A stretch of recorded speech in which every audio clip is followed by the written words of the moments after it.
ሰላም ጤና ይስጥልኝ የቻናላችን ቤተሰቦች፣ ዛሬ አንድ የቤተክርስቲያናችንን ሥርዓት ዳግመ ትንሣኤ ተብሎ ስለሚጠራው ታላቅ ቀን ጥቂት እንነጋገራለን። ትንሣኤ በተከበረ በሳምንቱ የሚመጣው ይህ ቀን ለምን ዳግመ ትንሣኤ ተባለ?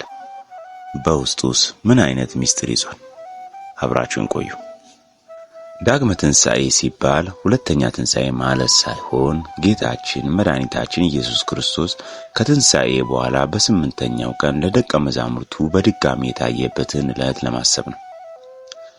በዕለተ ትንሣኤ ጌታ ለደቀ መዛሙርቱ ሲታይ ቅዱስ ቶማስ አብሯቸው አልነበረም። ሌሎቹ ደቀ መዛሙርት ጌታን አየነው ባሉት ጊዜ ቶማስ ግን ካላየውና ካልዳሰስኩ አላምንም ብሎ ነበር። በዛሬው ዕለት ግን ጌታችን ዝግ በሆነ ቤት ገብቶ ለቶማስ ቁስሉን አሳየው። ቶማስም ጌታዬና አምላኬ ብሎ አመነ። ለዚህም ነው ይህ ዕለት የቶማስ እሑድ እየተባለ የሚጠራው። ዳግመ ትንሣኤ የተባለበት ምክንያት ጌታችን መድኃኒታችን ኢየሱስ ክርስቶስ ለሐዋርያት ትንሣኤውን ሲገልጥላቸው ቶማስ አልነበረም። መጥቶ ባገኛቸው ጊዜ ጌታችን እንደተነሳ መጥቶ ሰላምታ እንደሰጣቸው እንዳዩ ሲነግሩት ግን የተቸነከረውን እጁና እግሩን በጦር የተወጋ ጎኑን ካላየው አላምንም አለ።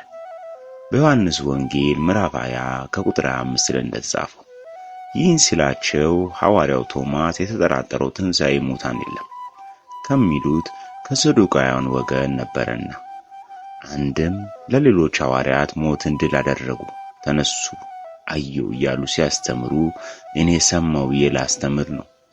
ጌታም የቶማስን ጥርጣሬ ያስወግድ ዘንድ በተነሳ በስምንተኛው ቀን ቅዱስ ቶማስ ከሌሎች ሐዋርያት ጋር ሳለ እንደገና በትንሣኤ እንዲታያቸው ሆኖ በዝግ ቤት ገብቶ ሰላምታ ከሰጣቸው በኋላ ሐዋርያውን ቶማስ ለይቶ ቶማስ ቶማስ ና፣ በችንካር የተቸነከሩ እጆቼን እይ፣ እንዲሁም እጅህን አምጣ፣ በጦር የተወጋ ጎኔን አግብተህ ዳሰው፣ ያመንክ እንጂ የተጠራጠርክ አትሁን ባለው ጊዜ ቶማስ እጁን በጦር የተወጋ ጎኑን በዳሰሰ ጊዜ ከእሳት እንደገባ ጅማት ኩምትርትር ሲል ጌታዬ አምላኬ ብሎ ተጣራ።